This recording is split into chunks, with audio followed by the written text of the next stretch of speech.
Salve família, saudação a todos. Está começando mais um Pod Luz, o podcast que ilumina a nossa vida. E a gente trouxe aqui mais um convidado, um amigo nosso, né, Reinaldo Campelo, que é espírita e professor de matemática, que vai conversar um pouquinho com a gente. Eu sou a Lilian. Elcio, e agora sim, inaugurando o nosso primeiro episódio, né? O passado foi só para informar como é que seria. O 2Det já deixou aí as coisas bem encaminhadas. Agora a gente vai começar, né? Para começar, né? Nosso amigão aqui, já de longo tempo, por favor, se apresente. É a temporada 1, episódio 2, então, né? Então tá, eu sou o Reinaldo Campelo, tá certo? Como a Lília me apresentou, eu também sou professor de matemática. E eu leciono para jovens, né? Que é o ensino fundamental e ensino médio. E também sou espírita. E o bom disso é que eu tento associar o que eu aprendo na doutrina espírita dentro de sala de aula, tentando não só falar da matemática em si, mas espiritualizar a matemática. É um desafio, hein? Ok. Aí o 2Det já deu aqui a primeira introdução, né? E falou sobre reencarnação, né? Que o espírito ele nasce de novo, que tem a sua missão. E a gente queria perguntar para ti, por que tu encarnou para cá, vindo com essa missão de ser professor de matemática? Foi tu que escolheu, te forçaram a ser professor? Como é que é isso aí? Conta aí para tu entender. São as tendências de vidas passadas, né? Tanto as tendências boas como as tendências mais, né, nós trazemos de vidas anteriores, ou seja, o aprendizado. Hoje nós somos fruto, né, do conjunto de experiências de vidas anteriores. E com certeza absoluta, nessa encarnação eu trouxe, não pode dizer que é uma missão, né, mas eu trouxe esse aprendizado na área de exatas. Então eu tenho uma facilidade na área de exatas, que foi justamente isso que fez com que eu tivesse, no princípio, curiosidade de conhecer a doutrina espírita. Legal, eu ia só te perguntar isso, como é que surgiu esse teu interesse assim, na doutrina espírita? Certo. Eu acho que... Tu começou a ser espírita. Ah, ok. Geralmente a pessoa é católica, né? Tem um começo, né? É verdade. Para ser espírita. Onde foi o start? Hoje tu volta para isso. Então, pois é, assim, acho que não é característica de todo matemático, né? Mas eu sempre fui curioso para entender como é que as coisas funcionam, tanto das coisas da matéria como as coisas da espiritualidade. Então, poucas coisas me esclareciam. Eu, como uma grande parte dos espíritas, sou originário, né, da Igreja Católica, como outros aí, Eurípides Barçanufo e tantos outros que passaram primeiramente pela Igreja Católica, que por sinal foi ela que me iniciou na questão dessa ligação, né, de você ter Deus como Criador, de você ter Jesus como mestre e amigo.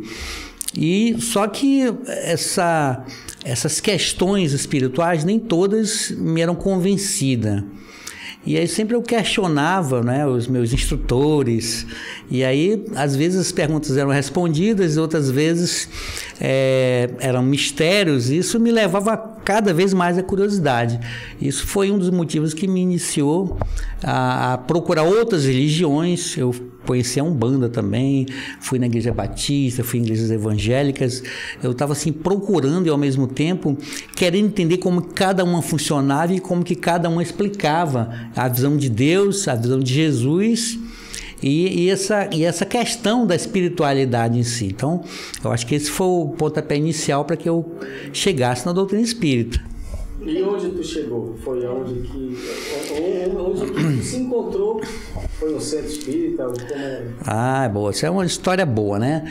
Então, eu conheci uma pessoa que ao longo da nossa existência se tornou um amigo muito próximo, e aí ele teve um problema espiritual. O que é um problema espiritual? Que é um problema espiritual? Boa pergunta para os nossos ouvintes aí, né? Então, para nós espíritas, o problema espiritual é uma influência que um espírito exerce em cima de um outro espírito, só que encarnado, né? Mas pode ser influência para encarnado e pode ser influência para desencarnado também. Mas vamos se ater só na parte da encarnação aqui.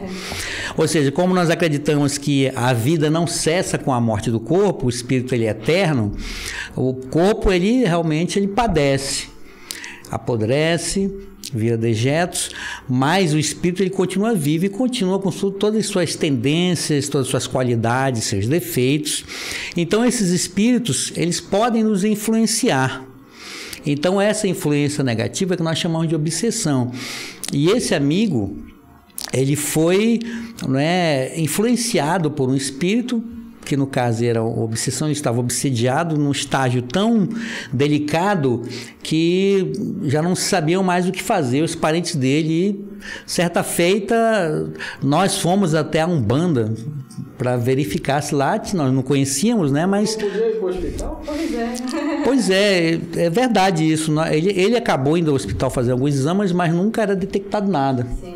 Fazia radiografia, eletrocefalograma, tomava medicamento, mas assim, patologicamente o médico não detectava nada e ficava passando medicamentos, né, para ver ele se acalmar, mas assim, não ficava bom. E aí nós escutamos que na Umbanda nós seríamos curados, porque lá o médium, ou como eles chamavam lá, o cavalo, ele ia, né, incorporar um espírito que ia dizer qual era o problema do cara. Eu fui mais por curiosidade, né? Ele foi porque ele estava doente mesmo, e eu dei corda para ele porque eu estava curioso, eu queria saber como é que funcionava isso. Eu disse, vamos lá que vai resolver esse negócio. E aí o interessante, que foi um dos passos iniciais para que eu pudesse ficar mais curioso nessa questão da influência dos espíritos no mundo material, é porque quando chegou lá, o espírito que incorporou lá no médium, ele disse assim, ele nem nos conhecia, né? Ele falou assim, olha, o problema desse rapaz aí não é aqui não. O problema desse rapaz é lá na Federação Espírita, lá no centro. Então a senhora leva ele para lá, que é lá que a senhora vai resolver, não é aqui não. Encaminhou para a Federação? Pô, ainda deu uma receita para ir para a Federação. Espírito instruído, né? E aí sim, esse foi o passo inicial, porque... E vocês foram, né? Pois nós seguimos, né? O Espírito falou, Federação, vamos na Federação. Ninguém sabia o que era Federação ainda, né? Porque tem Federação do Futebol, Confederação, mas vamos lá no centro ver o que é. Deve ser outra sequência aqui. E aí quando nós chegamos lá, nós fomos bem atendidos, nós fomos triados. Ele era o paciente, mas eu acabei sendo triado também, né? Eu fui triado, ele foi triado. E aí o interessante é que com 2 semanas de tratamento, indo nos dias que nos eram indicados, ele já sentiu uma melhora, eu senti uma melhora. E aí a partir daí nós começamos a frequentar e com o tempo nós fomos conhecendo outras instituições até chegar na instituição que eu faço parte hoje desde 1996, que faz muito tempo, né? Então foi a partir daí que iniciou. E essa instituição, no caso que vocês foram para a Umbanda, aí foram para a Federação Espírita Amazonense, né, que a gente está aqui em Manaus, e aí sequência Sementeira de Luz. Isso, aí nós... Dava para ficar lá? Não dava para continuar? Não, dava para ficar lá sim. Ou mas aquele sentimento do precisa de mais alguma coisa, continuar. Isso, na verdade nós éramos ainda muito imaturos nessa questão. Tinha muito jovem lá, como que era? Só... não, lá... Parece que vocês eram jovens, né? Nós éramos jovens, não tão jovens, né? 1996, não é? Era jovem ou adulto já? Não, eu já era maduro, não vou falar da minha idade aqui não. Eu tinha 10, tá? Mas tu é matemático, cara, tem que falar. Deixa pro final essa parte aí. Pois lá, como nós frequentávamos nosso tratamento espiritual era à noite, eram mais pessoas idosas, adultos, criança não podia ir muito naquele horário, que dificultava, né? Mas lá tinha um trabalho com crianças de dia, com jovens, e aí numa dessas idas à Federação Espírita, nós conhecemos um querido amigo lá, que trabalhava com meninos de rua, na praça do centro da cidade, e que ele tinha, onde ele se reunia era numa instituição que ainda era no Japim, chamada Sementeira de Luz. Então esse amigo foi até lá, eu fui com ele, e lá nós conhecemos um outro querido amigo também espírita, que é o César Borges, que era o presidente, ainda é também o presidente da instituição Sementeira de Luz. E a partir daí, o que é interessante é que quando nós o conhecemos, aconteceu que parecia para nós que nós já nós o conhecíamos há muito tempo, porque foi tão natural, assim, que nós, no primeiro momento que nós o conhecemos, nós visitamos a instituição e nós já ficamos lá e até hoje nós permanecemos. É como se fosse uma família distante de outrora que nós nos reencontramos. Esse é um negócio que só a doutrina espírita realmente explica, essa questão da afinidade. Isso é muito interessante. Você perdeu contato com onde tu foi tratado, lá na federação? Não, a federação... Nesse tempo você mudou? Não, a federação ela é a casa máter, né, da doutrina espírita. Aqui é a Federação Espírita do Amazonas, porque cada estado tem a sua federação, né, regional. E ela é a casa máter, né, das casas espíritas. Então, como nós frequentamos ativamente nessa instituição aqui, então a demanda aqui dos dias que nós frequentamos é muito intensa. Mas, vez ou outra, nós retornamos à Casa Máter para assistir alguma palestra, para algumas reuniões do Conselho da Federação, não é? Outros representantes da instituição também vão lá, mas o vínculo continua, isso que é interessante, o nosso vínculo continua, nós somos filiados à federação. Porque foi lá que foi tratado, né? Exatamente, ela continua sendo no coração, né? Mas é por isso que a Federação Espírita, como a Casa Máter, e aí houve a necessidade de outros centros espíritas existirem para poder, né, lá não ia agregar todos, né? Então, então, naturalmente vão surgir outros centros espíritas nos bairros mais distantes, o que é bom para a doutrina espírita porque ela vai crescendo dessa forma, né? E aí nós vinculamos aqui essa instituição. E o povo do interior que está vendo a gente, né? Para detectar esses problemas espirituais aí, onde é que leva? Que muitas vezes não tem centro espírita lá. A gente falou sobre essa possibilidade de se implantar os centros espíritas, mas a gente vê, né, a demanda que tem das igrejas, né, das protestantes, das católicas e fica um pouco... É verdade. Assim, para criar, né, algo nesse sentido, uma estratégia, né? Então, como existe uma pessoa com problema desse jeito aí, como é que resolve essa situação?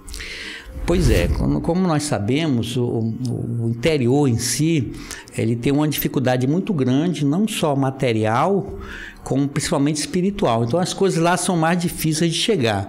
Se a internet aqui ela não é muito boa, oscila muito, lá quase não tem, né?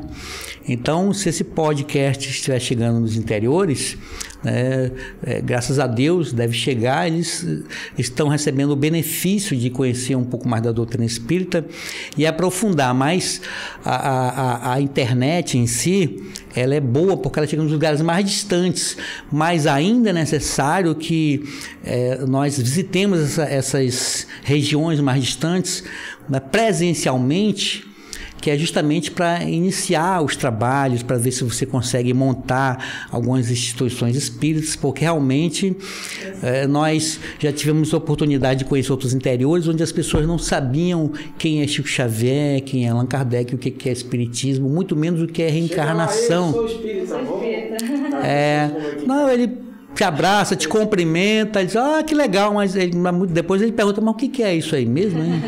E aí você... Ou então quando chega numa cidade distante, fala assim, a gente é espírita, conheço, aí vai lá, é um terreiro, alguma coisa. É verdade, acontece.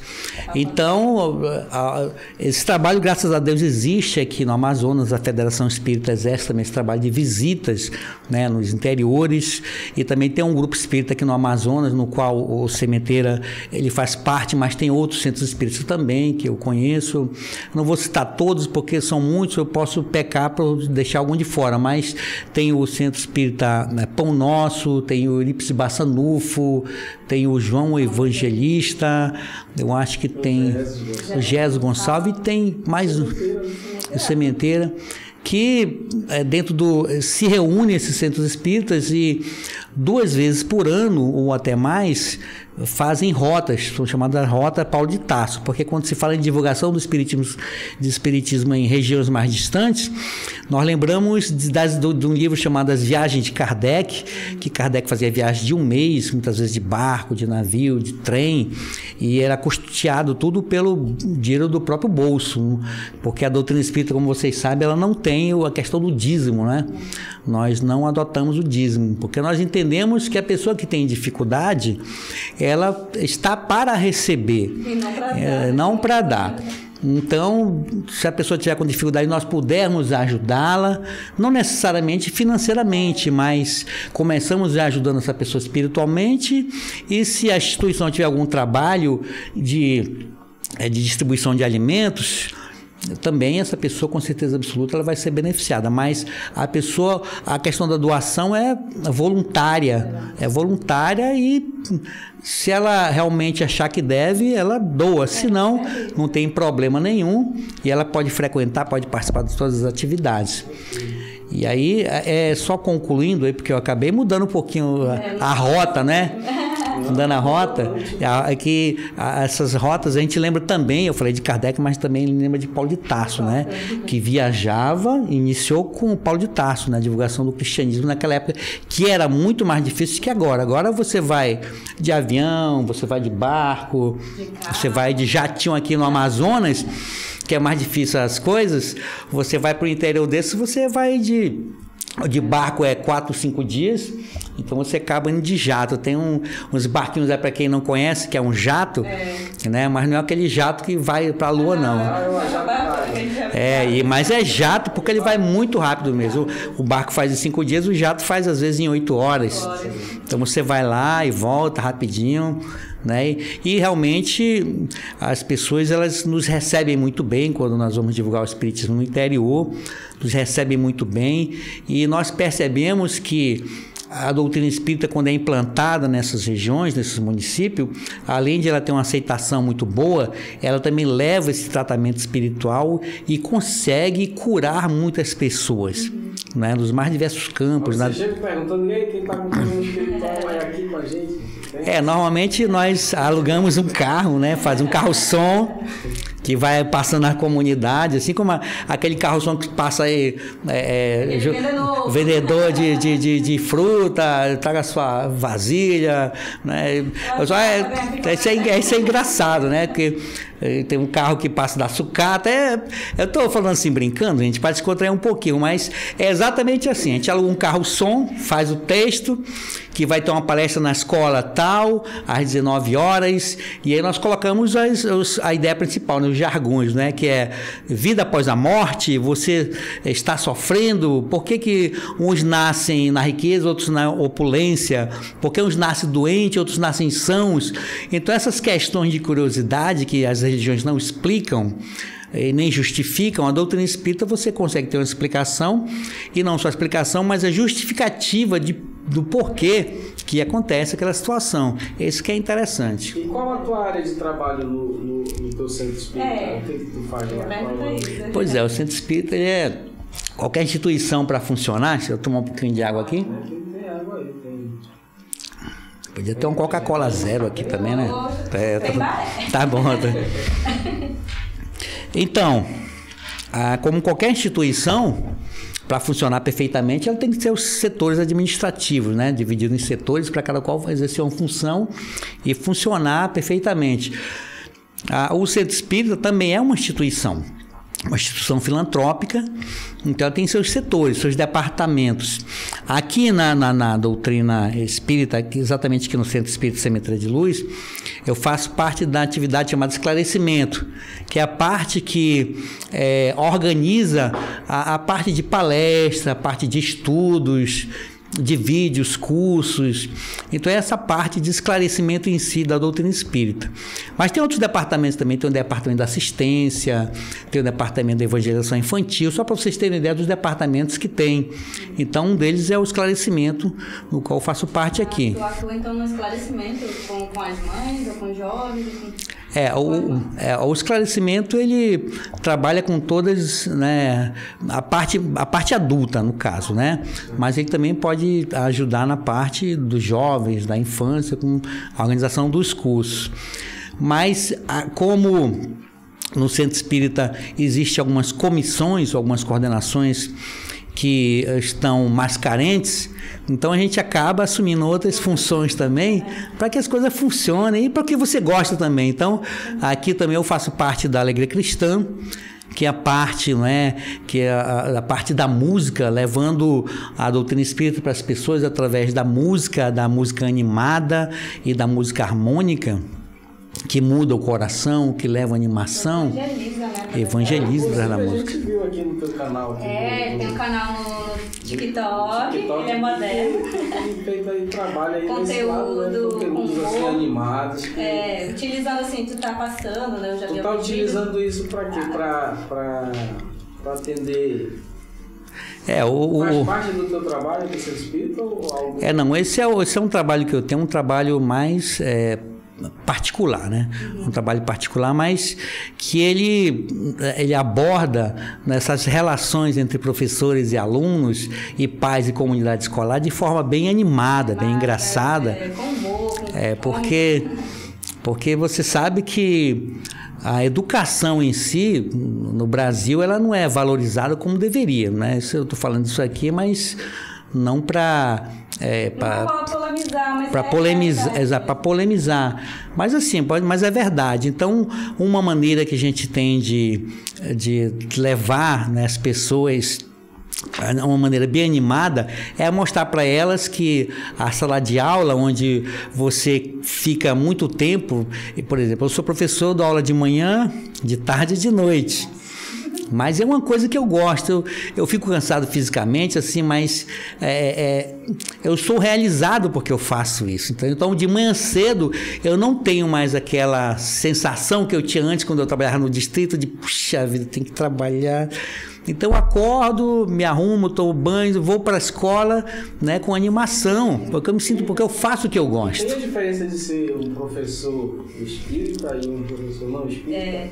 Tu aplica isso porque tu vê que tem o compromisso que tu tem, né, espiritual, com os alunos. Sim. Tu tá coordenando. Não é o tutor naquele momento.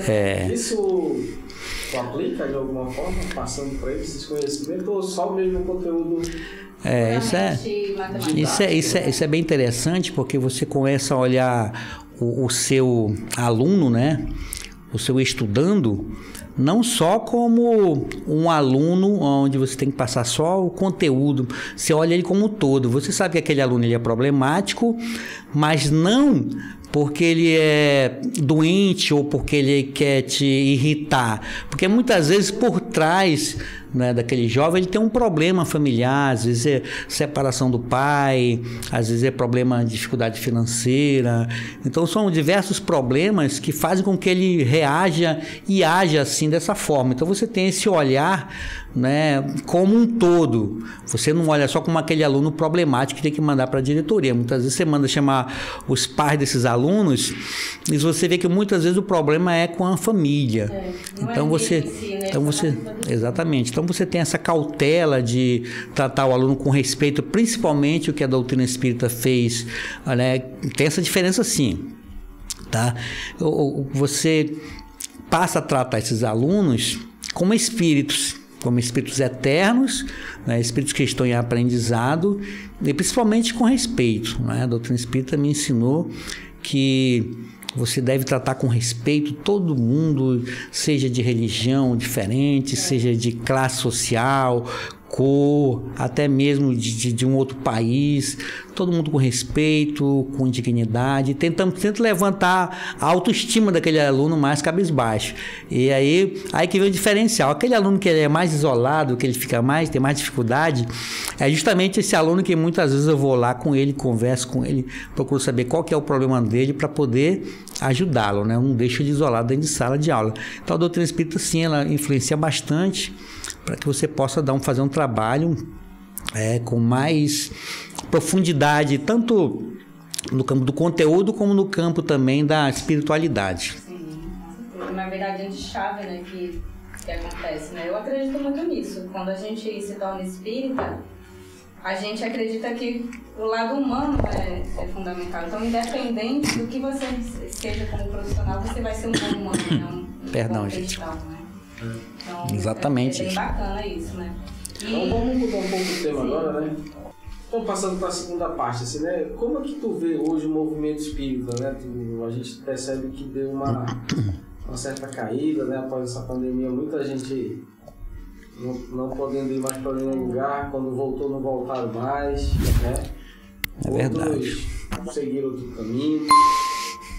Na verdade... Antigamente era assim, era muita gente, como é que é isso aí? Tu vê essa diferença, assim, de quando começou, porque meio jovem, já está há muito tempo, de 96 ativo, cá, né? Que é professor de matemática há quantos anos? Eu sou professor de matemática há uns 18 anos, mais ou menos. E mudou o movimento espírita para hoje em dia? Porque tem jovens diferentes, a era da internet e tal. Como atrair essa turma? Então, nós estamos em completa mudança, né? Todos os dias alguma coisa nova surge dentro da tecnologia, né? Então, a pandemia, ela também não foi por acaso, né? A pandemia ela acabou dando, embora nós tenhamos sofrido, né, com a perda de muitos entes queridos, muitas pessoas próximas a nós, mas nós sabemos que nada é por acaso, né? Então, por outro lado, deu um avanço nessa questão de podcast, né? Isso aqui deu um avanço nessa questão de tecnologia e as pessoas começaram a conhecer o espiritismo. Muitas pessoas que não tinham conhecido o espiritismo passaram a conhecer justamente por esse boom que houve dentro da internet. As pessoas sentiram a necessidade de divulgar a doutrina espírita de outras formas. E aí, a internet naquele momento, foi o melhor meio. Então, pessoas que não sabiam mexer com internet, com tecnologia, com celular, tiveram que aprender na marra, que era para poder continuar trabalhando. E, inclusive, aqui a instituição nossa, como outras instituições, passaram a dar suas palestras, que eram presenciais, passaram a dar suas palestras virtuais. E as pessoas, como estavam em casas isoladas, elas também tinham mais tempo para poder, né, se conhecer melhor em casa, para poder fazer outras coisas. Então, acabou que muitas pessoas acabaram conhecendo a doutrina espírita justamente na pandemia. Então, aos olhos materiais, a pandemia foi algo negativo, porque as pessoas perderam seus parentes queridos, seus entes queridos, irmãos, mãe, pai. Realmente foi algo difícil. Mas, aos olhos da espiritualidade, né, houve um processo de evolução aí, de avanço da doutrina espírita dentro do conhecimento, dentro da divulgação. E com certeza absoluta, há 18 anos atrás, a doutrina espírita era ainda em crescimento. E agora, percebe-se que muitos centros espíritas foram criados nos interiores, nos exteriores, né? Quando eu falo nos exteriores, estou falando no exterior, né? Foram criados vários centros espíritas, mas ela está crescendo. Ela está crescendo não como nós queríamos que crescesse em progressão, né? Em PA, em PG, mas ela está crescendo. E o importante é que ela está crescendo com raiz sólida, onde se implanta um centro espírita, ele permanece naquele ponto de luz e dali ele vai começando a esclarecer as pessoas daquela região. E nós sabemos que essas mudanças de pensamento, de ideias, elas levam gerações, né? Então, o que é implantado hoje dentro da doutrina espírita muitas vezes vai brotar daqui a 40, 20 anos. Só para lembrar que a doutrina espírita, quando chegou aqui no Amazonas, também faz muito tempo, no tempo do coronel Leonardo Malcher, também chegou faz muito tempo, né? E de lá para cá a doutrina espírita cresceu, mas faz quanto tempo? Se você for contar lá da década de 70 para cá, naquela época que Leonardo Malcher era ativo, então já faz muito tempo, né? Então é assim, ela vai crescendo, dando passos. Há 2023 anos que Jesus deixou seu legado e ainda assim a humanidade continua na fase infantil. Ainda não aprendeu, nós ainda não aprendemos direito os princípios e os conceitos que Jesus deixou para nós, de amar o próximo, perdão das ofensas, fazer os outros somente aquilo que nós gostaríamos que os outros nos fizessem. Então vai a passos lentos, mas avançando. A gente te conheceu, né? Hoje tá bem sério aí falando, mas a gente te conheceu diferente. Ah, é. A gente é na parte do humor. Tem espaço pra gente ser espírita ou é um local triste ali? Não, como é que é?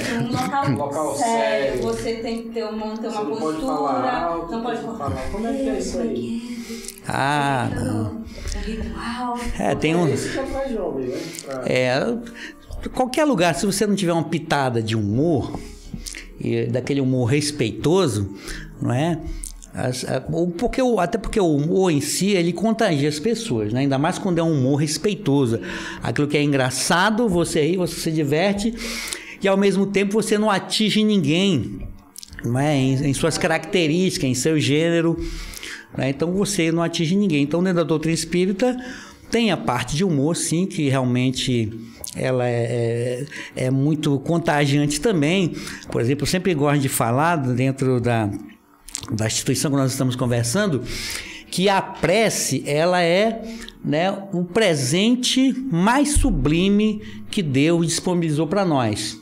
Ela está disponível em todos os momentos, a qualquer hora, qualquer segundo, para qualquer circunstância. E geralmente a prece, muitas pessoas buscam só no último momento. Primeiro tentam resolver de uma forma, vai com o vizinho, vai com o parente, vai no banco, vai com todo mundo. Quando você não tem mais solução, é que você vai lembrar de Deus. Não é verdade? Então é algo tão sublime, e às vezes eu fico observando na doutrina espírita, nos momentos em que nós vamos fazer a avaliação, que quando você faz a avaliação das suas atividades, aí alguém pergunta, então nós vamos encerrar com a prece, quem quer fazer a prece? Aí todo mundo olha para o lado. Aí se esconde, fica atrás do poste. Ninguém quer fazer a prece, né? Quando na verdade é para ser o contrário, ninguém quer fazer a prece, estão me disputando, não, tu já fez, eu vou fazer aqui.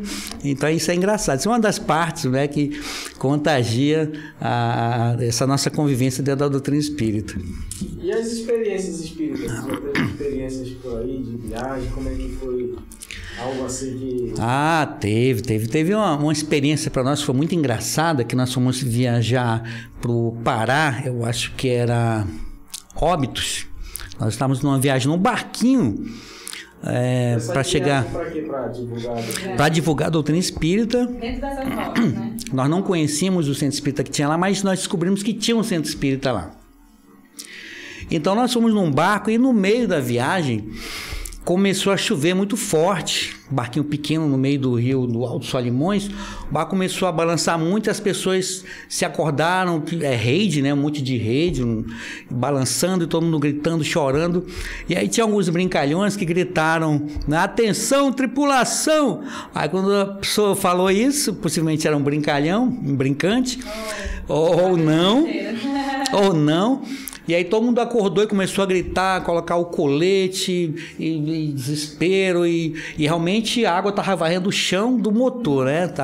Mas a água passa pelo convés ali do motor, é normal passar. Só que quando ele está muito cheio, né? Quando chove muito. E aí nós temos um amigo também, não vou falar o nome aqui também para depois não comprometer, né? Que ele estava dormindo e estava com o lado da cabeça assim para o lado de fora do motor, né, onde fica a lona. E a lona balançava ali com uma ventania e a chuva molhava a cabeça dele. Nós fomos lá acordar ele para ele poder botar o colete também. Ele abriu o olho assim, meio fechado, meio aberto. Disse, não, rapaz, aqui não vai afundar nada, vamos rezar. Aí só fez virar a cabeça para o outro lado, a chuva começou a molhar o pé dele. Ele trocou de lugar, nós continuamos. Isso foi uma situação engraçada, né? Mas na verdade era exemplo de fé, né? Ele tava com fé de que ia dar tudo certo e que não tinha perigo ali, porque nós estávamos ali fazendo um trabalho para o Cristo, e se caso afundasse o barco, né, nós íamos partir para o outro lado, né, em missão, né? Melhor partir assim do que partir fazendo alguma coisa errada. E é interessante que quando nós chegamos na cidade de Óbidos, nós fomos atrás da presidente do Centro Espírita, e a presidente do Centro Espírita, ela não tinha visão. Ela tem outro nome que dá. Ela é cega, completamente cega, né? Ela tinha problema na visão, não enxergava. E ela era presidente, então nós fomos até a casa dela e ela olhou para nós, assim, não conheceu, né? E ela procurando quem era, né? E que nós vimos perceber que ela era, né, era portadora do problema na visão. E aí ela foi até o Centro Espírita, nos apresentou. Isso foi muito interessante, isso foi muito marcante, né, para nós. O exemplo dessa pessoa que, mesmo com suas dificuldades, ela tocava o Centro Espírita ali com dificuldade, ela era palestrante, ela organizava as reuniões. Então isso é uma das, né? Mas teve muitas outras também. Para finalizar essa parte das experiências, teve uma também que eu tenho um irmão que viajou também numa dessas viagens de divulgação e o barco afundou. Nossa. O barco afundou e... Não, que a gente tem uma rota daqui a pouco, nesse mês, para Parintins, a gente vai de barco. E ele está tentando me convencer. Viagem de barco. E é dias, né? Quantos dias são? Um dia. Alguém sabe dizer quantos dias? Um dia vivo e um dia desencarnado. Né? E aí o barco afundou, realmente pessoas faleceram, né? E esse meu irmão, ele conseguiu sobreviver, só que como não tinha como ele ligar para avisar, e assim que o barco, né, naufragou, os barcos que passaram descendo socorreram algumas pessoas, avisaram a Capitania dos Portos, que divulgou na televisão. E nós ficamos preocupados porque ele não dava sinal de vida. Então ele só foi dar sinal de vida quase um dia depois, quando ele chegou na cidade mais próxima, e que nós já estávamos contando que ele já tinha partido, né? E o pior não é isso, o pior é que a gente tinha levado um monte de roupa minha, as roupas novas, bermuda. Eu tava preocupado, né? Rapaz, o cara levou minha roupa, rapaz. Se ele tivesse nem deixado a minha roupa, eu tivesse perdido a dele, tudo bem, mas minha roupa, pelo amor de Deus. É claro que é brincadeira isso, né? Mas a roupa é verdade, sim. Mas ele voltou a viajar de barco? Não, eu vi normal, não ficou nem um trauma. No outro mês já estava viajando de novo, fazendo rota, confiante, e até hoje continua fazendo rota, né? Isso é interessante. O que é o super espírita? Você vai falar? Pois é porque...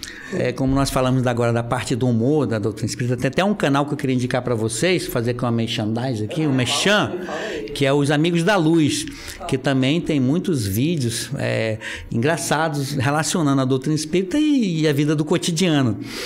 Já o Super Espírita foi uma peça teatral que um amigo lá acho que de Goiânia, que tinha algumas peças, que me mostrou um roteiro, um texto, aí eu só fiz improvisar, mudei algumas coisas.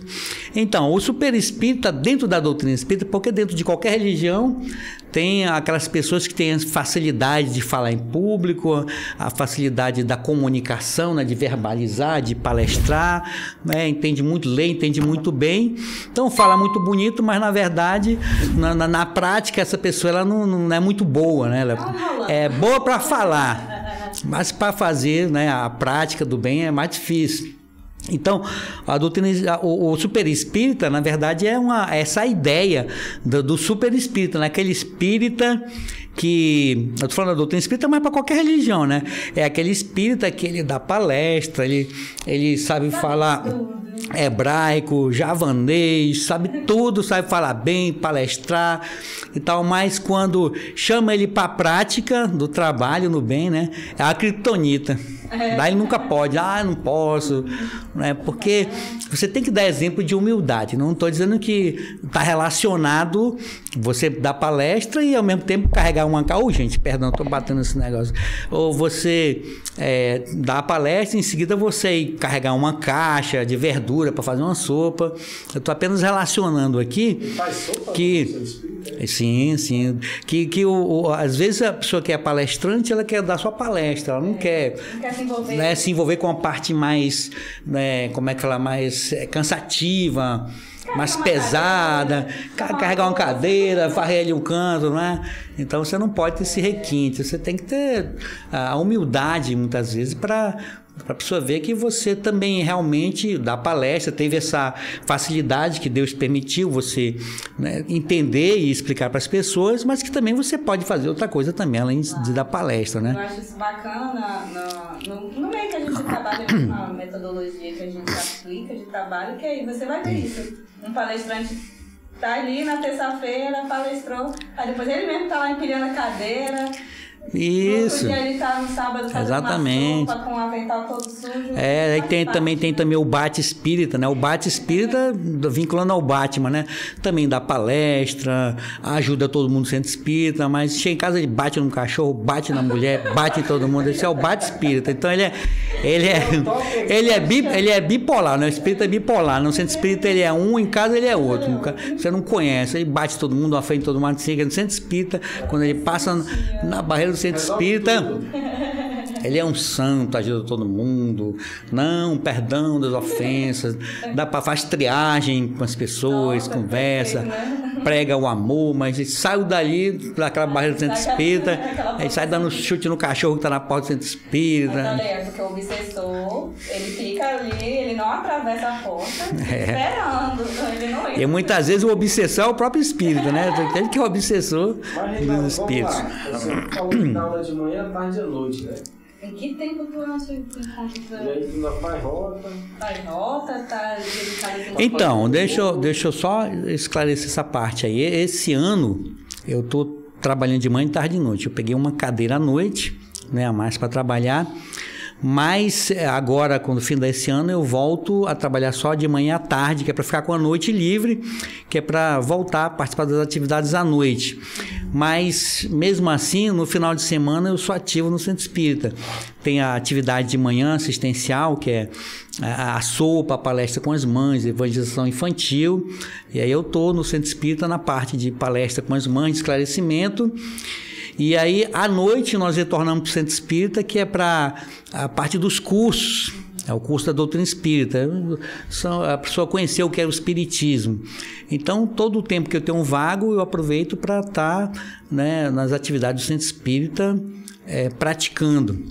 E aí, quando tem terças-feiras que a gente vem para cada palestra. Então, o máximo que eu posso... Esse tempo aí. Eu estou administrando. É difícil, porque eu também sou pai, né? Eu tenho família e a gente vai administrando esse tempo e a gente consegue fazendo tudo e não sabe nem como é que você consegue fazer tudo isso e com uma animação tremenda. Isso é muito interessante, isso é muito legal, na verdade, né? E não se cansa, não? Cansa um pouquinho, mas também é um cansaço que ele é gratificante, né? Você chega em casa com a sensação do dever cumprido, de que o seu dia não foi vazio, você não ficou em casa dormindo, assistindo, sei lá, um programa qualquer, um streaming qualquer, mas você sabe que você foi ali, você se doou para as pessoas, né, que mais necessitadas, que necessitavam de algum amparo espiritual ou material, você se doou para eles naquele momento. Então, você chega em casa com consciência tranquila, porque você fez algo por alguém. E é isso que Jesus falava e é isso que Jesus fazia, porque ele era o verbo, né? Ou seja, ele era aquilo que ele fazia.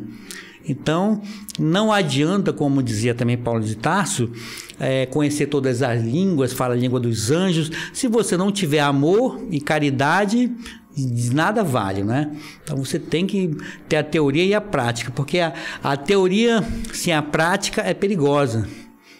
E a prática sem a teoria também ela é dificultosa. Então, você tem que ter os dois, a prática e a teoria. Então vamos lá, o desafio agora aqui, né? O Deusete falou aí, espírito global aí, que foi... São quantos livros da doutrina espírita aí para estudar. Para começar a estudar. São quantos? Não, hoje... Você viu que só o Chico escreveu mais de 400. Pois é, hoje em dia nós temos... Eu vou começar do final, de trás para frente. Você está formado, quantos tem que ler e que tem que recomendar um? Nós temos Nós temos as obras básicas, né? Que são os 5 livros que Kardec, né, escreveu através dos espíritos. Não foi ele, Kardec, como muitas pessoas pensam, Kardec é o nosso Deus, é o nosso santo.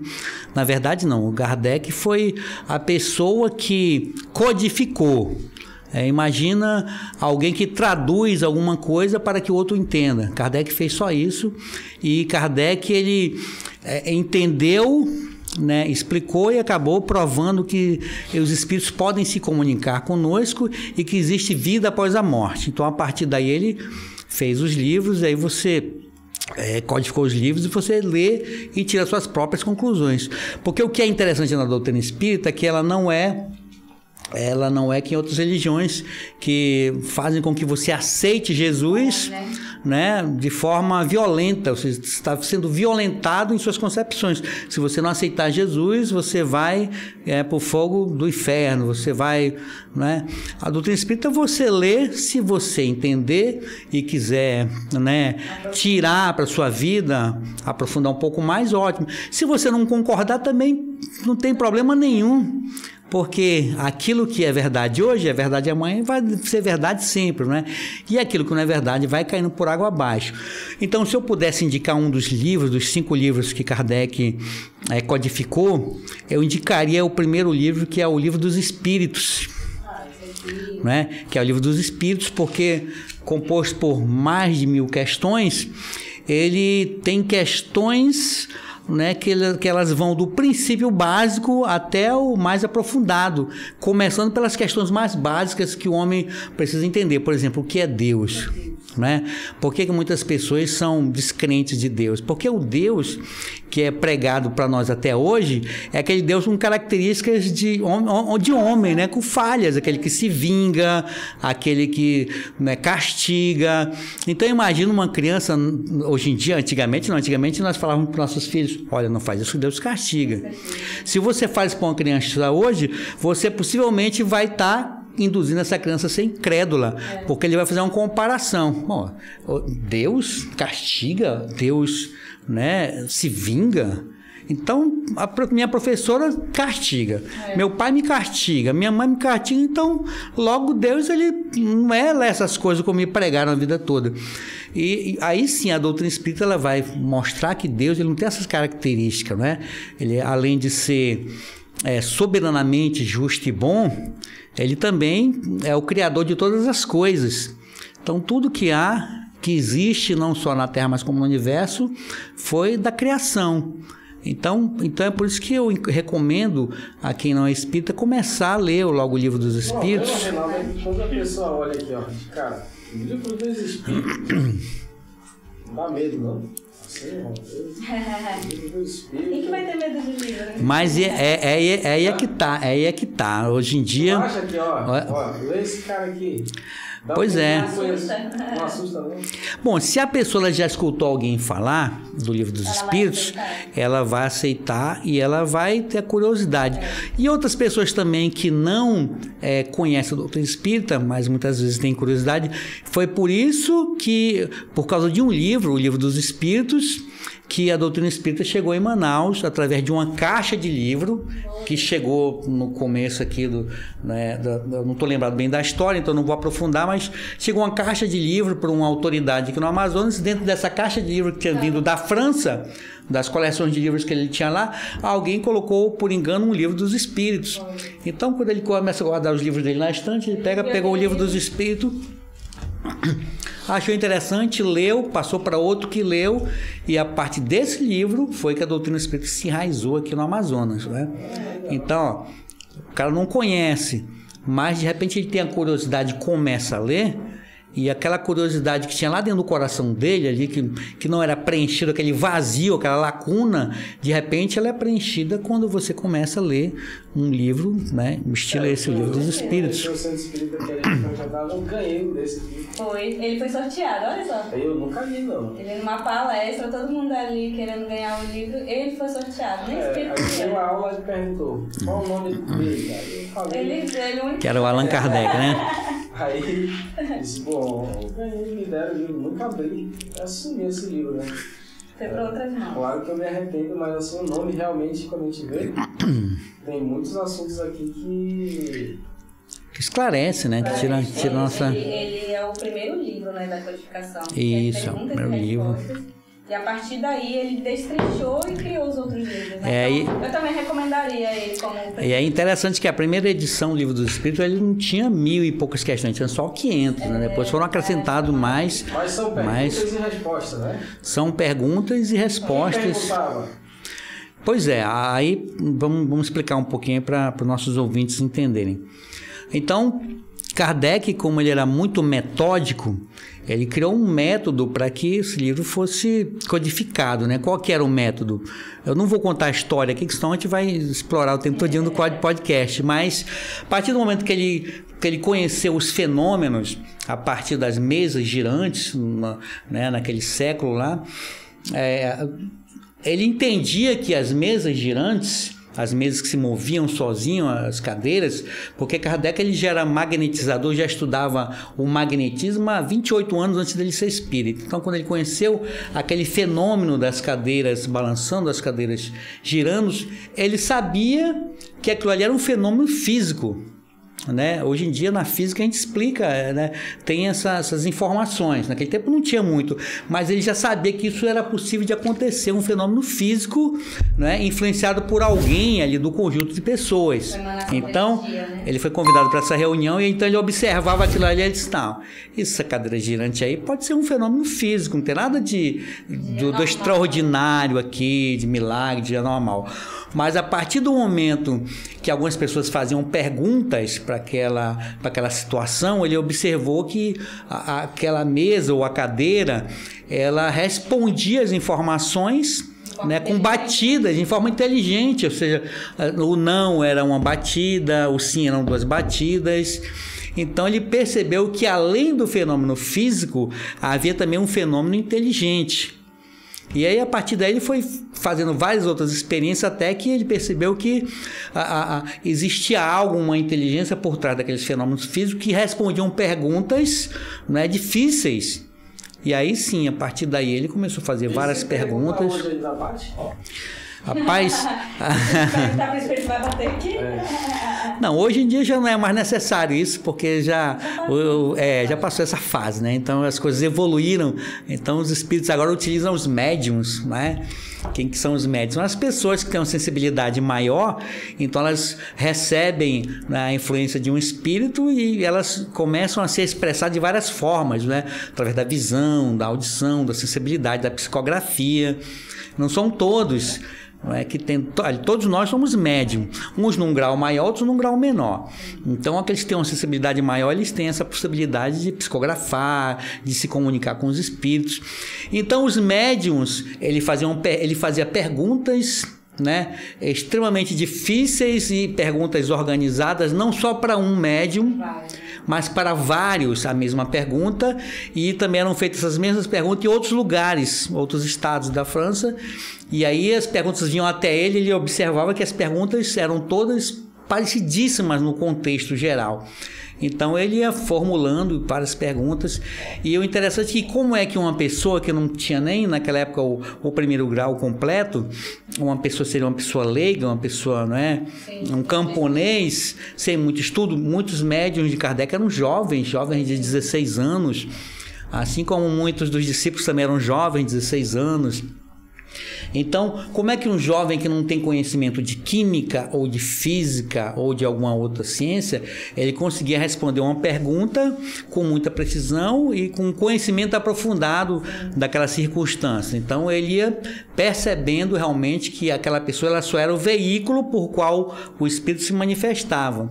Mas só para esclarecer aqui para o nosso ouvinte, que nós chamamos de incorporação isso, mas o espírito não entra no corpo do médium. Ele se aproxima e você, através dessa aproximação, você recebe as informações mentalmente. Porque aqui dentro já existe um espírito, né? E 2 corpos não podem ocupar o mesmo espaço. Então, vulgarmente as pessoas falam, olha, ele está incorporado, o espírito está no corpo dele, que não é essa informação, ela não é correta. Para aqueles que incorporam para tirar, e aí esse deixa incorporar, para tirar assim como? Porque tem. A gente conversou que, por exemplo, tem a briga, né, a igreja das possessões, né, das obsessões, é que ele chega lá e você não quer. Aí nesse caso, você quer e ele vem. Depende do espírito. Né? Depende do espírito e depende da pessoa, né? Porque a mediunidade em si, as pessoas são mais sensíveis a essa questão da influência espiritual, se elas tiverem o conhecimento, né, da doutrina espírita, dessas relações que existem entre os espíritos e o encarnado, se ela tiver esse esclarecimento, não é qualquer espírito que se aproxima dela e que vai influenciar ela de forma desequilibrada ou de qualquer outra forma. Porque ela consegue perceber e ela consegue, de forma equilibrada, né, barrar aquela entidade, ou mentalmente ela conversa com ele. Mas tem outras pessoas que têm essa sensibilidade e como elas não sabem, não entendem como é que funciona isso, que é o caso das pessoas do médium, né, da médium em alto grau, que são mais sensíveis, os espíritos se aproximam e ela permite que ele, né, a influencie, e aí aqueles episódios que nós conhecemos de incorporação, que a pessoa fala coisa com coisa, e aí as pessoas querem tirar o espírito na marra, aquela situação toda, né?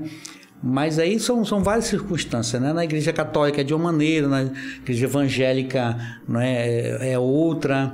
Mas enfim, isso serve para que nós nos fortaleçamos e entendamos que existe sim essa influência de um espírito em cima de uma pessoa. Então, se existe essa influência, é porque existe espírito. Se existe espírito, existe vida após a morte.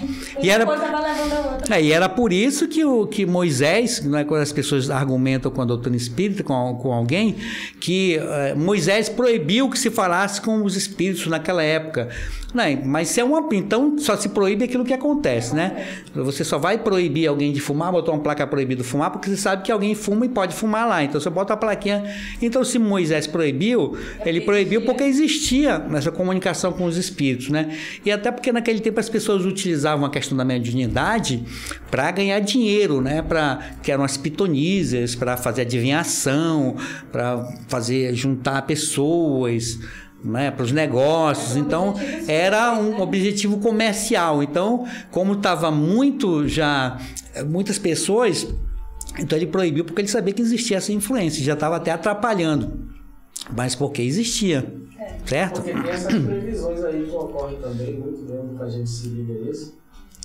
Nós tratamos aí, ele faz os cálculos matemáticos dele e daqui para ali ele vai dando as previsões, né? Não sei se você falar. Daqui para ali é um ano de acontecimento, por causa dos cálculos. O mundo ia acabar, não sei quando, não acabou e tal. É porque tem uma data limite aí também. A gente vê a matemática muito ligada. Muito ligada, você percebe? Sim. É importante as pessoas se ligarem nisso, na vida, como que ela passa o tempo, né? Sim, então são ciclos, né? Existem ciclos grandiosos. Os ciclos que nós conhecemos são os ciclos menores, né? Que é o dia, que é a rotação, que é o ano, que é a translação. Mas tem outros movimentos que são muito maiores, né? Que esses movimentos eles trazem fenômenos para a Terra. A precessão dos equinócios, né? Nós sabemos que a Terra tem uma inclinação de 23 graus, mas a cada 26 anos, ela muda. Né? Imagina um peão, quando ele está parando de rodar, ele vai fazer isso aqui, ó. Então a Terra tem esse movimento que muitas pessoas não conhecem. Além desse movimento, a Terra e o sistema solar também estão girando em torno de outros sistemas, né? Então, esses movimentos eles trazem ciclos para a gente. Então, o que Nostradamus previa, assim como que o Apocalipse de João Batista, eram realmente visões que a espiritualidade permitia que trouxessem até nós, mas dentro de tudo aquilo que já estava previsto dentro, né, dos acontecimentos gerais. Porque tem muitas previsões que as pessoas fazem que não tem nada a ver com nada, né? Mas dentro das leis gerais que regem o universo, você sabe que pode ter previsões. Por exemplo, nós sabemos que o cometa Halley, ele passa, né, a cada 70 anos. Então imagina no século passado um físico, um astrônomo, fazer uma previsão que daqui a 15 anos vai passar um astro em determinada dimensão fora da Terra, mas que vai dar para ser visto a olho nu. E esse astro passa realmente. As pessoas vão achar que aquilo ali é um fenômeno. O cara, fantástico. Meu Deus, o cara realmente ele é espetacular, ele conseguiu. Mas, gente, existem leis que regem o universo e essas leis que são imutáveis, elas permitem que determinados fenômenos aconteçam, né, periodicamente. Acontece que o nosso tempo é um, né? E o tempo de Deus é outro. Se eu estou aqui na Terra, eu consigo enxergar o Sol, então eu tenho esses dias que foram, né, que foram nos dados baseados nesses movimentos. O ano, o dia. Mas se eu estivesse morando lá em Marte, o meu dia era outro. O meu ano seria maior. Então, vocês percebem como o tempo ele é relativo. Einstein já falava disso, né? Que o tempo é relativo. Quanto mais rápido você viaja, menos o tempo passa. Então, dentro dessas leis que regem o universo, existem fenômenos que são naturais, não é? E que esses fenômenos vão acontecer, estão fadados a acontecer. Então alguém estudioso, né, às vezes até através da mediunidade, ele consegue perceber isso e ele traz para a humanidade e as coisas vão acontecendo. E aí as pessoas vão endeusando, vão achando que isso é um fenômeno, um milagre, quando na verdade tudo tem explicação, embora nós não saibamos explicar muitas coisas que acontecem ainda, porque nossa capacidade mental ainda até o cientista mais inteligente, ele ainda tem limitações mentais para entender alguns fenômenos que acontecem em torno da nossa existência. Eu convidei até um amigo nosso que ele vai trazer um quadro aqui pro Pão de Luz, ele só de curiosidade, né, assim, de coisas cientista lá de antigamente que fazia experiências para tentar conversar com espíritos, né? Então, é uma série de curiosidades, assim como o movimento espírita no Brasil. A gente vê que esse negócio está crescendo muito, né? A gente tratou isso outra vez, falando que cresceu muito, né? A doutrina espírita começou na França, parece que lá o movimento está bem... Diminuiu bastante, agora está voltando, né? Mas como foi que aumentou? Quando que as pessoas buscaram quando é que eu vou atrás disso? Boa pergunta. Né? Nas guerras, quando morreu muita gente, né? Houve essa necessidade das pessoas. E a dor também, né? Exatamente, por conta da dor. A dor é ruim. Parece que ela é o caminho. Tem aquele ditado, né? Que fala que se não for pela dor, se não for pelo amor, vai pela dor. Mas na verdade, todos vão pela dor. Porque aquele que já vai pelo amor agora, ele antigamente ele vinha pela dor. Então já passou pela dor, agora ele está indo pelo amor. E o centro espírita só tem espírita? Tem gente da igreja escondida ali? As palestras. Aberto, né? As palestras do Centro Espírita são palestras públicas, então elas estão abertas a qualquer pessoa que queira, qualquer transeunte que queira assistir a nossas palestras, aberta a todos. Né? Já algumas atividades do Centro Espírita são mais direcionadas para o espírita mesmo, para aquele que conhece as circunstâncias e estuda, né? Porque você vai ver ali dentro daquelas circunstâncias aquilo que você estuda, né? A psicofonia, os espíritos muitas vezes se manifestando. Então, algumas atividades são mais restritas aos espíritos, mas no geral a palestra pública, que é o Evangelho de Jesus à luz da doutrina espírita, ela é uma palestra pública, mas nós sabemos que aqui no Centro Espírita, na parte de manhã, na parte assistencial, cujas mães que frequentam, elas estudam reencarnação, elas estudam vida após a morte, obsessão, e muitas delas são evangélicas e gostam de estudar conosco, porque elas não veem nada errado ali. Então, elas são evangélicas, tem outras que são católicas, elas participam conosco. Vem por cento, depois vão para a igreja? Vem por cento, depois vai para a igreja. Não bateu aí, não. Isso. Pessoas simples, né, que gostam da palavra de Deus, quando a palavra de Deus, as palestras, elas tocam o coração das pessoas, as pessoas gostam. Pessoas simples vêm, assistem, gostam da palestra, sai daqui satisfeita, à noite ela vai para a igreja, ela quer saber de acumular né, conhecimentos. Né? Eu estava falando, ela trabalha na educação infantil. E tem curso, né, do Livro dos Espíritos para criança, né? Então, quer dizer, na linguagem da criança, né? Mas parece assim, fora do contexto, se for ver, né? Então, por exemplo, tem que pôr esse livro para quem quer começar, né? Pode ler sem medo, que aqui só vai ter coisa boa, né? Então, sim, vai ter um esclarecimento. No mínimo ele vai começar, só vai parar quando terminar, ou ele pode abrir a primeira página já fecha logo, né? Não foi o momento dele ali ainda, mas mais na frente, quem sabe. Tem espaço para todo mundo, né? Para todo mundo estudar isso e vai modificar a vida, né? Você vai se converter ao centro, mas ao espiritismo. Isso, inclusive, como a doutrina espírita, como a Igreja Católica também tem um trabalho muito forte na campanha contra o aborto, existem movimentos dessa campanha contra o aborto, onde são convidados para palestrar, para falar, né, dessa situação. São convidados padres católicos, evangélicos, espíritas, então todos têm um momento de falar, porque é um assunto comum a todas essas religiões. E se é comum a todas essas religiões, por que naquele momento não seja ecumênico, né? Dando a voz para todos? E aí sim, nesse momento nós unimos nossas mãos em bem de algo maior, né? Um benefício maior, que é justamente a preservação da vida, né? Na sua menor escala, né? Que é o momento que o espermatozoide se liga ao óvulo, ali começa a vida. Então isso é também bastante interessante, né? E também a doutrina espírita explica, né? E nós vamos convidar, né? As pessoas claro, que vão tratar melhor. Mas dentro desse, eu queria uma opinião tua, assim, porque tu é professor. E aqui também, um dos trabalhos que a gente tem dentro da metodologia Tal de Souza é a escola espírita, né? Tu como professor, como é que tu vê essa contribuição da escola espírita, que é um projeto que o Sementeira de Luiz faz, já tem bastante anos, foi, eu acho que o primeiro aqui desse projeto, né? Aí depois veio o Eurípides Bassanufo, nós tentamos, né, por 2 anos antes da pandemia, fechou com a pandemia, que era a escolinha Mayday. Como é que tu vê essa contribuição assim, da escola espírita para a formação ali do ser humano? É uma escola espírita, é o quê? Como é que ela é?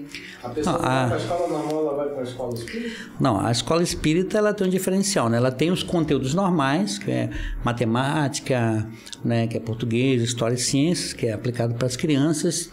Mas onde é que está o diferencial da escola espírita? O diferencial está justamente em alguns assuntos, você tentar associar aquele assunto à questão da espiritualidade. Por exemplo, se as crianças forem estudar a parte de sólidos geométricos, quando chegar o estudo da esfera, o professor já preparou o seu plano, ele sabe que além de ele falar da parte material da esfera, na parte geométrica, ele vai perguntar das crianças, e essa esfera, o que lembra vocês? O que vocês podem, né, entender que é associar a esfera a algo na natureza? Algumas crianças falam bola, outros falam a lâmpada, mas alguns chegam a falar o sol, professora. Então, dela justamente o sol, que legal. E vocês sabem quem fez o sol? E aí as crianças, Deus. Então, ela dentro do próprio conteúdo, sem fugir, sem que o aluno perca o conteúdo, né, previsto, né, pelos órgãos, né, que regulam isso, que no caso a SEDUC, ou a Prefeitura CEMED, ela consegue inserir esse conceito de espiritualidade, de Deus, ao conteúdo. Então é uma escola regularizada. É uma escola regularizada, né, tem tem a aprovação da SEDUC ou da CEMED, no caso aqui na Escola Espírita é a CEMED. E tem outros contextos também, porque tem uma coisa engraçada na Escola Espírita que nós chamamos de reparação. Imagina que uma determinada vez uma criança pegou a tesoura e riscou a outra ou mordeu. Foram vários casos. Então, é claro, chamamos as crianças para conversar, chamamos os pais para eles estarem cientes do que está acontecendo, e essa criança ela vai entrar dentro do processo que é reparação. Como que é reparação? Essa criança no outro dia ela chega na escola, primeiro conversa com ela para ela entender que houve um erro ali, mas ela mesma vai cuidar do braço do colega que ela mordeu, que ela riscou. Aí chega lá, daí chega a determinado horário, vamos lá e tal, de forma bem, né, tranquila, bem amigável. Vamos lá e tal, como é que a gente vai fazer? Pega a pomadinha aí, vamos lá, vamos passar pomadinha no braço do colega. Ele vai lá, passa pomadinha no braço do colega, ou dá mordida. Então ele vai todo dia, ele vai lá no horário da reparação, ele vai lá consertar aquilo que ele fez. Porque ele entende que foi aplicada ali a lei de ação e reação, ou seja, ele fez algo errado, ele mesmo foi o responsável para consertar aquilo. Dentro da cabeça da criança, essa informação vai ser, né, associada a, se eu fizer algo errado a alguém, eu vou ter que consertar. Então, eu sou responsável pelos meus erros. E aí, isso é isso é uma formação do caráter e da espiritualidade, da dignidade que a meditação, né? Sim, também está inclusa na escola, né? Na escola também tem o comecinho da meditação. Isso, então eles começam com prece. Na sexta-feira existe um tratamento espiritual, onde as crianças recebem o passe, recebem água fluidificada. Então, tudo isso para que as crianças elas tenham um acompanhamento diferente em relação às escolas padrões, podemos dizer assim. Você está colocando o espírito, né, como também o trabalho do aprendizado. Exatamente. Né?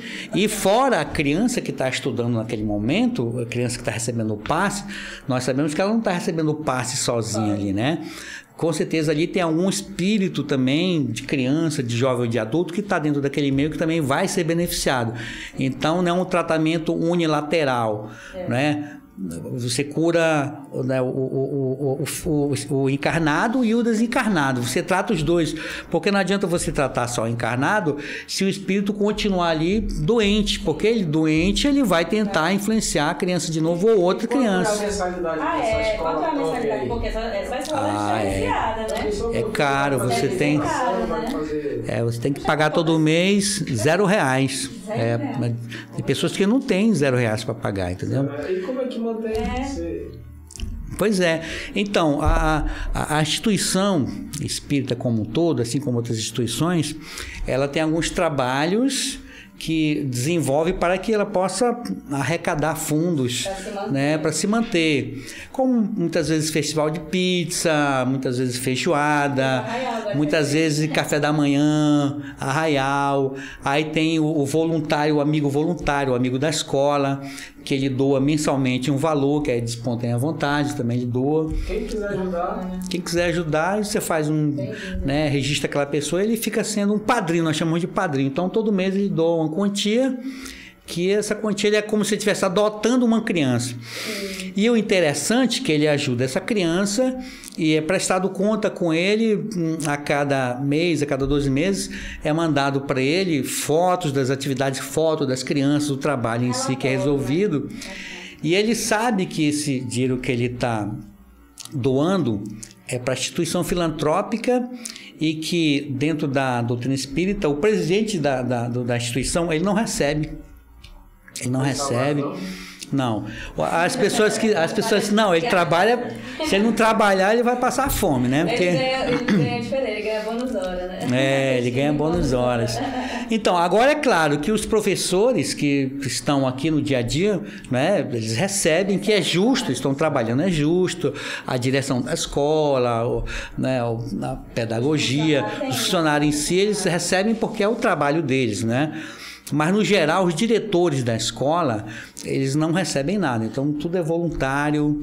Então, não tem... Ou seja, para que você pregue o Evangelho de Jesus, você não recebe. Né?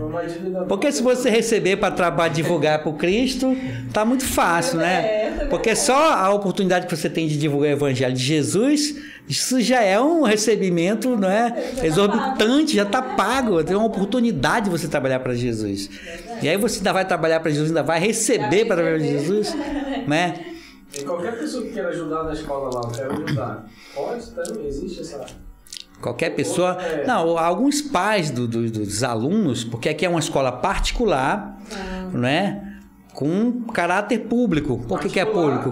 É particular porque ela não é da prefeitura, não é da SEDUC, embora a prefeitura, a CEMED, ela também dá o aval e muitas vezes ela também disponibiliza alguns recursos, ela cede professores, cede alguns recursos para que a escola possa continuar. Ganhamos doação das merendas, então sempre nós temos os parceiros das instituições que fazem com que a escola ela consiga sempre ter continuidade sem parar. Então ela não para, gente. Independente de ter doação ou não, a escola, as crianças não podem ser prejudicadas, então a escola ela vai funcionar de uma forma ou de outra. Nem que tenha que meter um cheque para pagar daqui a um mês para comprar, né? Mete o cartão ali, paga o cartão com cartão, mas a escola ela funciona e já está um tempão aí funcionando. Tu falou uma coisa interessante, né, sobre o problema espiritual. Em criança também tem bastante isso. Também. Criança tem. E ela já está na escola. Muitas vezes a criança tem até mais do que nós, né? Embora o problema espiritual da criança é diferente do adulto, né? O adulto muitas vezes ele transforma o problema espiritual dele em agressão e acaba atingindo outras pessoas. A criança não. O problema espiritual dela é muitas vezes mais ser rebelde, danada e às vezes até uma doencinha aqui. Então é por isso que tem o tratamento espiritual das crianças na sexta-feira, até porque se você for ler aqui o Livro dos Espíritos, né, você vai ver que tem algumas perguntas e respostas que Kardec fala que o espírito só completa o seu processo reencarnatório com 7 anos. Então, o processo de ligamento desse espírito às células do corpo, eles vão se completar aos 7 anos. Então, imagina que até 7 anos a criança é como se ela tivesse com um pé no plano espiritual e um pé... Então ela está mais sensível. Muitas crianças brincam.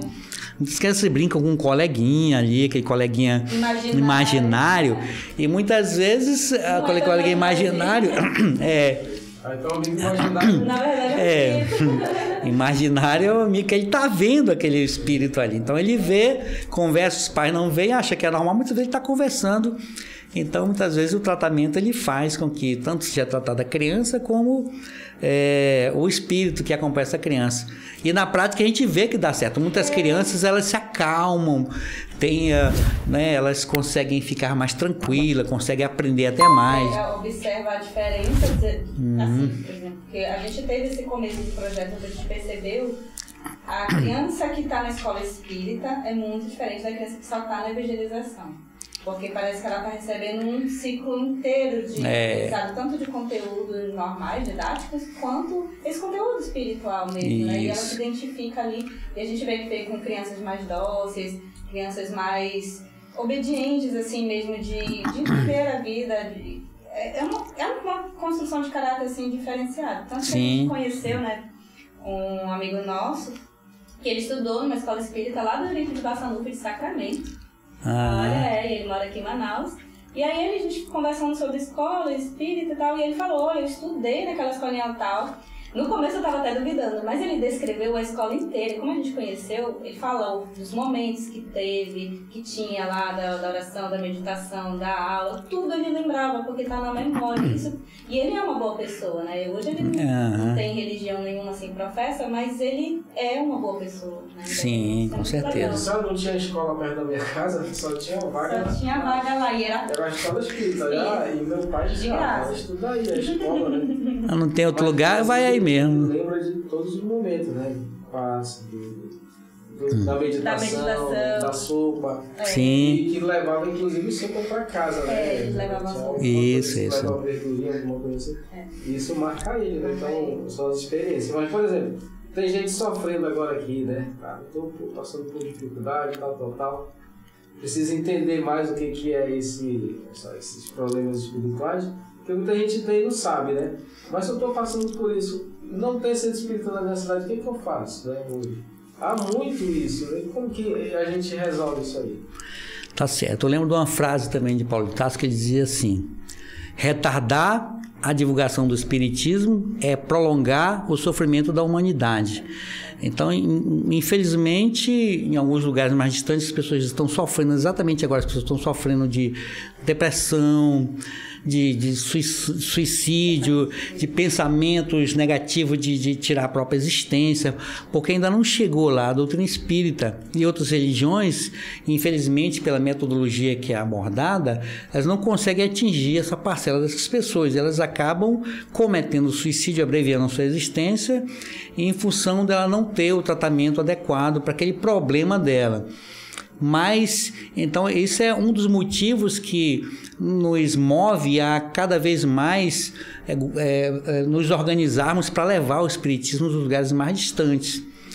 Porque quanto mais nós levarmos o espiritismo a essas pessoas, nós vamos diminuir o sofrimento da humanidade, no caso dessas pessoas que estão nesses lugares mais distantes. Para isso, a gente precisa de pessoas, né? Para isso nós precisamos de pessoas voluntárias, pessoas que queiram. Quem está vendo aí, né, quiser se interessar mais, né, já tem cursos online, né, nós vamos deixar o nosso e-mail aqui embaixo para entrar em contato, né, se quiser conversar. Ou deixar algum relato, né? A gente vai comentar. Isso, as pessoas podem deixar aí no e-mail, no site aí, onde está passando aqui o nosso podcast Luz, né? Pode deixar aí as suas mensagens, ou pode perguntar onde fica o centro espírita mais próximo do bairro onde você mora, ou até mesmo do município onde você mora, porque às vezes no município da pessoa tem um centro espírita e ela não conhece. Ela não sabe, porque muitas vezes ela passa na frente e não sabe o que é aquilo que está acontecendo lá. E agora ela está tendo a oportunidade, né? Se ela está vendo agora, é um chamamento de Deus. Então, é a oportunidade que ela tem para poder avançar um pouco mais. Porque o barco está passando. Se você não entrar nesse barco agora, você fica para trás. Você tem que pegar o próximo barco, mas o que se sabe é que você vai ter que entrar nesse barco mais cedo ou mais tarde. Então, deixa o telefone, deixa suas perguntas, e até perguntas mesmo para ser respondidas no próximo podcast, né? Que faz parte da interação para a gente poder. A gente está preparando uma live, né? Para estar interagindo ao vivo com a turma. Ah, ótimo, isso vai ser. Fazendo perguntas aí, lógico que quem vem para cá, né? Vai ter que estar preparado aí para. Mas isso que é legal, né? A gente agradece muito a tua presença, foi um papo muito bacana. E. O que tu tem para falar para a turma? Pois é, eu queria agradecer aqui a oportunidade que foi me dada e agradecer também ao que me convidou, que foi o Deus Det, me convidou para vir aqui, mas no momento ele me explicou como que ia ser esse processo. Eu dei uma lida em algum material assim. Não caiu nada. Mas não caiu nada do que foi me perguntado aqui hoje. Isso é ser professor. Não me disponibilizaram aí o texto das perguntas. Né? Mas a gente sabe que a gente sabia que ia ser um papo descontraído, que tudo que fosse conversado aqui ia ser, né, do coração, da nossa experiência. E aí a gente está aí para contribuir. Se houver uma próxima oportunidade também, né, nós estaremos aqui firmes e fortes. Daí agradeço a todos pela presença e também um abraço aí para os nossos ouvintes, quem vai ter a oportunidade de assistir, né, comenta, compartilha. Tô fazendo uma merchandising aqui. Dá o like. Qual é o teu canal, cara? O teu canal para te seguir aí, né? Pois é, eu tô preparando um canal para doutrina espírita mesmo, né? Que é um canal onde eu vou postar também algumas mensagens espíritas, mas dentro da parte engraçada, né? Dentro do humor. Mas eu tenho um canal também que é o Professor Estresse, né? Que eu falo da vida do professor em sala de aula. Que coisas engraçadas que acontecem dentro de sala de aula, mas pode ter certeza que lá você não vai ver nada de nenhuma piada, um humor pesado que denegrindo a imagem de alguém. São coisas engraçadas que acontecem dentro da escola, né? Tipo aquelas perguntas que o aluno faz, que todo aluno faz. Esse exercício é para copiar, né? Não, é para levar a lousa para casa. Aquelas coisas engraçadas assim, que tá bastante batida, mas você vai ver lá, você vai ver que é bem engraçado, né? Tá certo, gente? Então, mais uma vez, obrigado aí. A gente te agradece. É isso aí, pessoal. Então, continuem, né, com a gente. Acreditem nesse projeto que vai dar certo. E até o próximo. Já deu, né? Até o próximo. Pode ir, né? Então, onde é que eu recebo?